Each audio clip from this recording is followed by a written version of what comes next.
What's going on, traders? It's Ricky with TechBot Solutions. So I'm going to make a quick video. I'm going to start sharing my screen so you guys can see exactly what I'm talking about. But if you guys have seen any of my previous videos, it actually talks about, why planning or learning, planning, and executing is so important.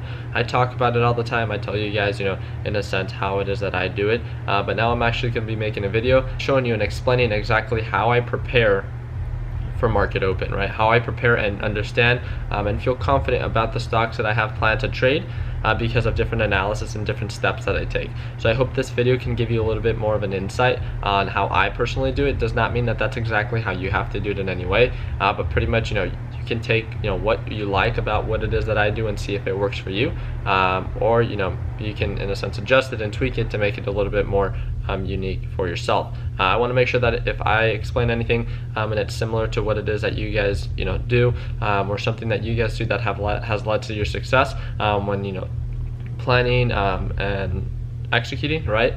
Feel free to leave it in the comments. I want to make sure that not only am I the only, in a sense, channel that people can learn from, but it's into the comment section to be a supportive side where we share mistakes and share best practices in effort to help every member that is trying to be successful when it comes to trading and investing overall.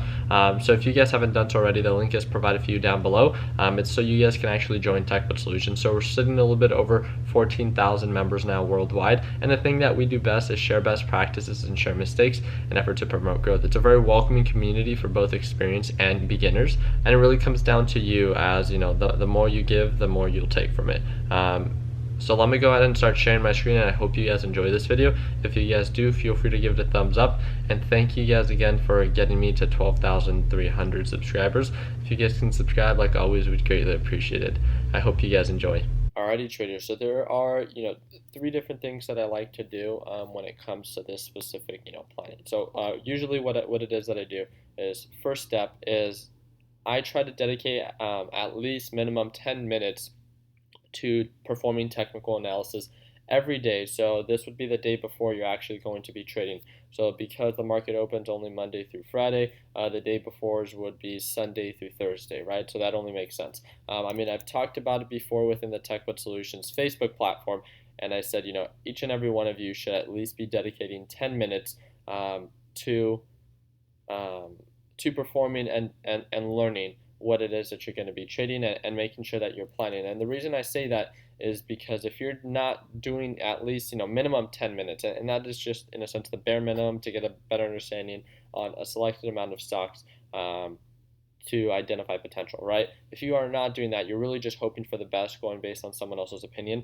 and that's really what's going to lead you to become 90% of the people who don't make it in this stock market. You need to make sure that you know the most you can about what's currently going on in the stocks in your watch list, and what I do is I prepare. So what I mean by prepare is this is my watch list within the TD Ameritrade Thinkorswim platform.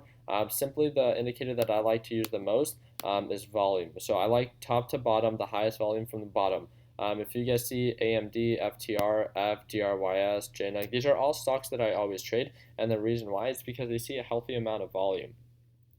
One that we recently traded was FNCX. We've traded a series of different stocks, but pretty much what I want to focus on is for it to meet the criteria that I've come up with.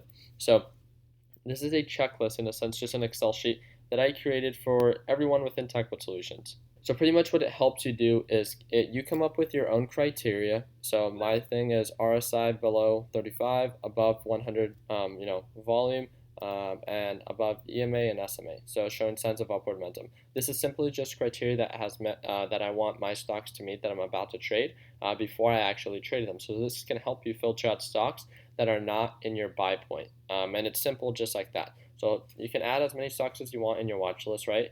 And then you filter out these stocks, and then you add them to your primary picks. You should be doing this at least once a day, Sunday through Thursday. It gives you a better breakdown on what to focus on. It makes it less overwhelming just because you don't have to focus on every single stock, and you're preparing in a sense and planning for what you're going to be trading the night before.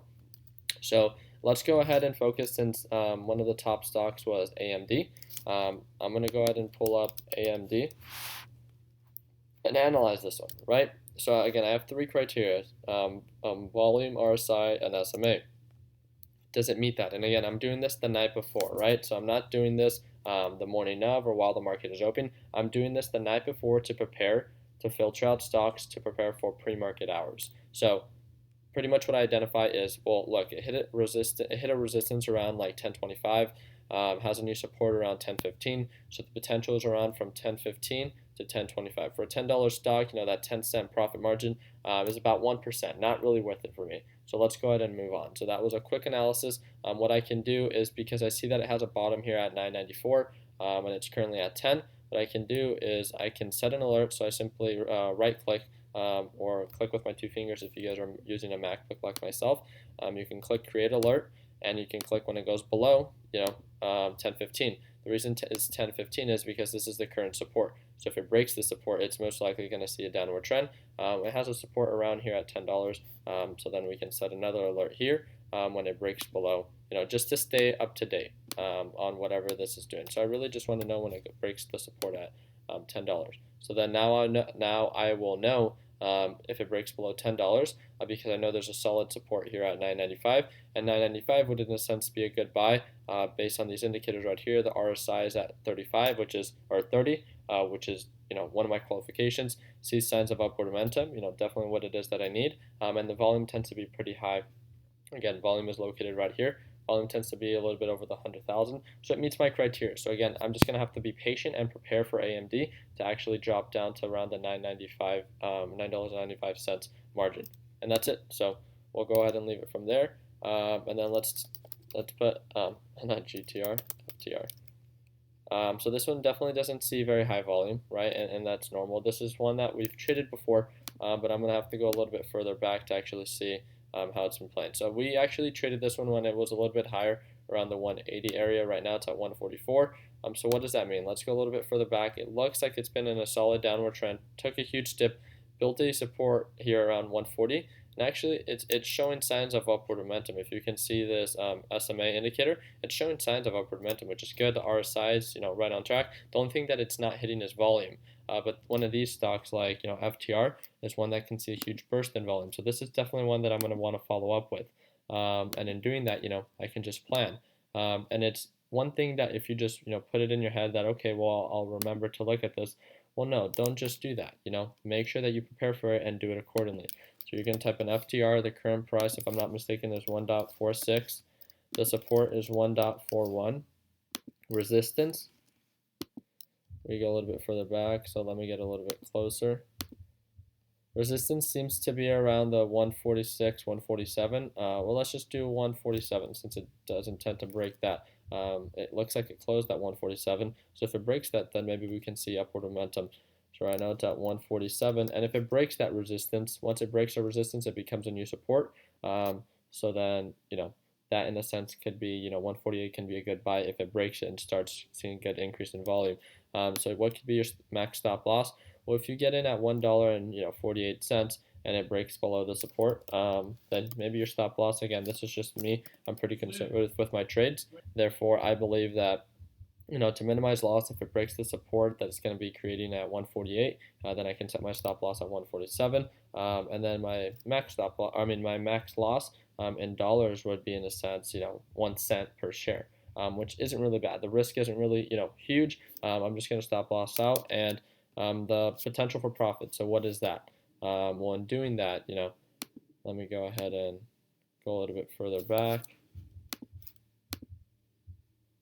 So the potential for profit, it looks like there was a resistance or an old support here at 150, but if we can really get it going, I'd like to come back up to this 160 area. And again, being realistic. So once it breaks this 150 resistance, maybe following with a stop loss wouldn't, in a sense, be a bad idea. That's something that I tend to do quite often, just in case it does end up getting, a quick little pullback. You can at least lock in the profits that you made originally from the $1.48. So once it starts rising, I'd say a good price point to shoot for would be realistically 160 because of the old support that it was and where it used to play at. So let me actually switch these up. So I'm going to do FTR 1.46, 1.41, resistance is 1.60. Your max stop loss is going to be 1.47, and then in doing that, with this, in a sense, Excel sheet that I created for everyone within TechBud Solutions. And again, you can download it within TechBud Solutions. You just now, in a sense, plan where it is that you're going to buy. This is just telling you, this is just planning, right? And this is actually when you purchase it. So let's say we actually purchase it at 1.48. Target sell price is 1.60. Max stop loss is 1.47. And then it calculates it. Your risk percentage is 0.68. Your percentage for profit is 7.50, meaning that your max profit is $75 when your max loss would be, it would be at least less than, in a sense, these $15. And then I promise to honor my plan every single time I trade. And that's really just it. So now I have a better understanding that my potential for profit is way bigger or way larger than my percentage for risk, right, for loss. And in doing that, I understand, because of this whole thought process, because of this whole planning, I'm confident in understanding, how FTR can play out, and I'm understanding, everything that can happen with FTR, and I'm at least prepared for it.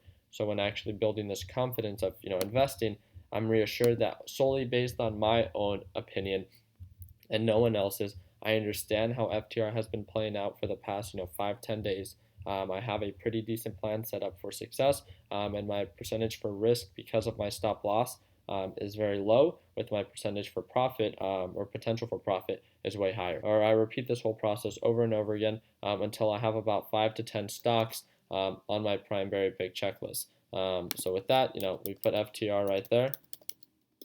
And I can perform this whole analysis on all these different stocks. I plan for each and every stock, and then I simply go and share it within the TechBud Solutions group chat. I can post it on the Facebook platform within TechBud Solutions, and in doing that, I get to share with everyone my whole plan, my whole just thought process with what it is that I'm doing. And then that can lead to help someone else out. In a sense, they can take that exposure and make what they want out of it.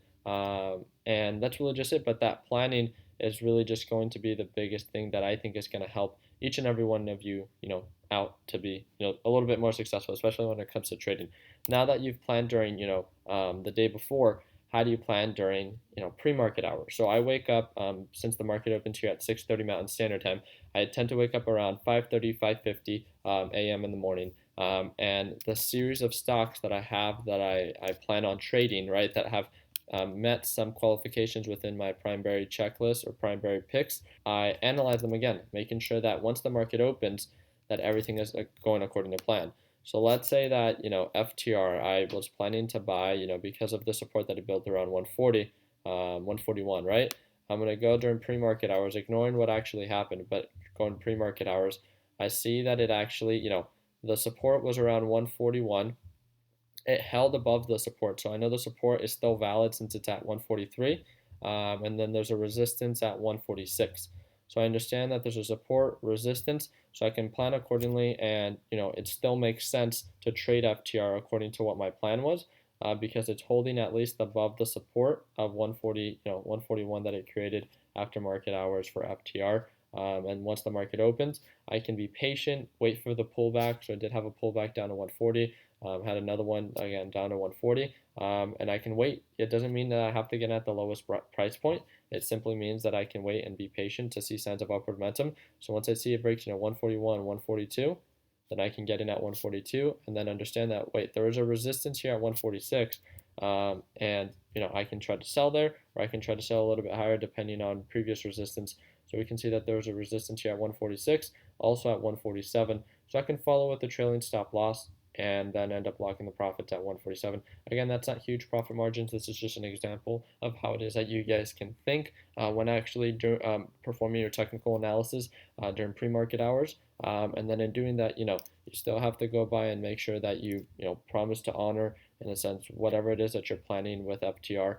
And every other stock that you're planning to trade, and feel free to share it. I feel like sharing it and getting different inputs from different people and seeing their opinion doesn't have to be the reason that you trade a stock whatsoever, right? Because you should never be trading based on anyone else's opinion. But I think in doing so, it creates, in a sense, a conversation that can be very beneficial, not for just yourself, but for other individuals, because of the whole thought process you guys have when communicating with one another. And that's definitely the biggest thing that I want to focus on. So I just wanted to make a video expressing the importance, again, about learning, planning, and trading, and how I personally do it, the night before and then the day of, to build the confidence, that I have when actually trading. And it's for everyone that always asks me, how is it that I come up with, what it is that I'm trading for? What is it that I look for? I think this video explains everything, that I look for, everything that I prepare for, and then how it is that I plan, the night before and the day of. Again, it's not just, hoping for the best, but it's planning and building a plan for success. Alrighty guys, so I hope you guys enjoyed that video. Again, it was just a quick little whole thought process of what it is that I usually do the night before. And again, simply 10 minutes, although I guess that is very minimal. I just want to at least get you guys in the just discipline of actually going and performing these technical analysis, because it's a question that we get so often within TechBud Solutions. And it's like, what it is that you're trading, how it is that, how do you identify potential? And I've made a series of videos of just talking about it and how to do it. But I actually wanted to make a video explaining to all of you exactly how it is that I do it, and it's a simple thing, right? Performing technical analysis, planning, and not hoping for the best, but actually planning and making sense of it and writing it down. Because if you plan for it and try to remember, these 5 to 10 stocks that you're going to be planning for, it's not going to be very beneficial when the market opens and you're waking up disoriented, right? And I think writing it down, that's why I created this primary checklist, because it not only gives you insight on what it is that you need a stock to meet to be a qualified penny stock before you actually trade it, but it actually writes it down. I feel like when you guys write something down, the actual learning process, it tends to stick a little bit better, and that's what I want to make sure that you guys, in a sense, encounter when planning, right? And that's really just it, guys. So I hope this video was simple, and I'm sorry that it was a little bit longer than expected, but I hope it's a useful video. And if you guys found it useful and helpful, feel free to share it with your friends or someone that you think that will benefit from it, and comment down below. Again, I want to hear what you guys have to say that has helped you guys out. So feel free to comment down below what it is that has led to your success when planning, or whatever it is when trading, because I know I'm a specific type of trader. I'm more of a technical trader. There's momentum traders, there's swing traders, whatever it is that you are. Feel free to share it, and I'd love to hear what you have to say, and I'm sure everyone watching this video can benefit from your exposure and your best practices and mistakes. Like always, if you guys can like and subscribe, we'd greatly appreciate it, and feel free to join. Again, the link is down below for TechBud Solutions. We just broke a little bit over 10,000 members within the Facebook platform, and a little bit over 14,000 members within all platforms. So I can't thank you guys enough again for this growth that we've been able to see. It's really just all because of you guys, and because of you guys sharing it with your friends. So make sure that you continue to network with people that you enjoy working with, and if there's anything that I can do, feel free to reach out to me and DM me within the TechBud Solutions group chat platform. Appreciate it, and like always, let's make sure we end the year on a green note. Take care, guys. Baby, don't you let it go to waste. We could put